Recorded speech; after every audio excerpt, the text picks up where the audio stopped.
nice to look at and fun to drive, but for the people that own them, they're much more than machines.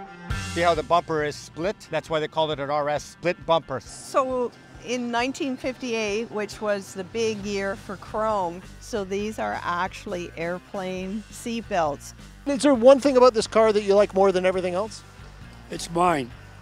They call them classic cars, but they're more like passion projects. Supercharged engines of nostalgia, requiring lots of time and money. So when they're suddenly taken away, it hurts. And Jonathan, this is the empty bay of the garage where the car used to sit. Mona Evoy and her husband Wayne are still mourning the loss of their 1934 Ford Coupe and all it represented. Wayne's wanted one of those his whole life. He's had a few things that he's wanted, and it was meant for him to take me to get ice cream. Yeah, just to go for nice drives at night and on the weekends, and just something to enjoy now that the kids were grown and we had time for ourselves and wanted to do something together. So sort of date night? Yeah. What was going through your mind when the cop shows up at your door and says, this is a stolen car? Pure disappointment for my husband, because he was going to lose what he loved. It was shocking, it was disappointing, it was very upsetting, very maddening that you would just have something taken from you. But it's not like someone had snatched the Evoy's Ford off the street. Last December, a classic car dealer went to Ontario Provincial Police to complain that more than 200 of his vehicles had been stolen by a business partner. The ownership's transferred using forged documents over a period of 4.5 years, with many of the cars then sold on to unsuspecting consumers. In late May, police charged 2 men with theft and have been busy since repossessing vehicles from people's garages and driveways.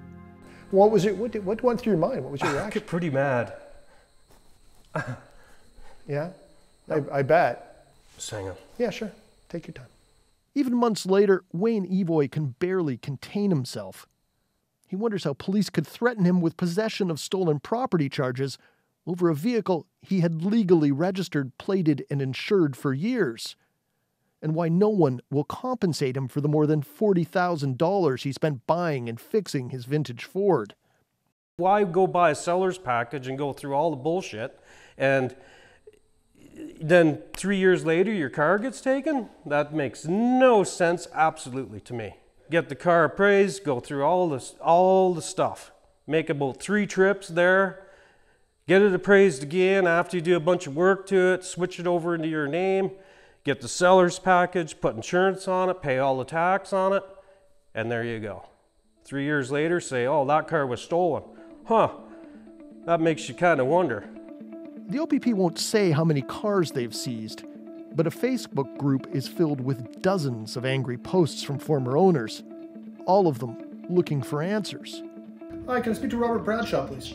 CBC News spoke to one of the men charged. He declined an on-camera interview, but suggested the tale is not as simple as police have alleged. Can't really say because of what's going to happen at the end of the road here. We have an ace in our pocket, I'll say that.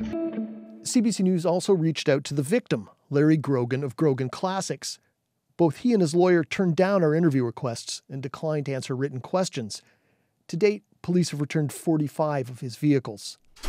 The head of the province's vehicle sales watchdog says her organization can do nothing for the former owners because the men who sold them the stolen vehicles were not registered dealers, denying the owners access to OMVIC's $8 million compensation fund.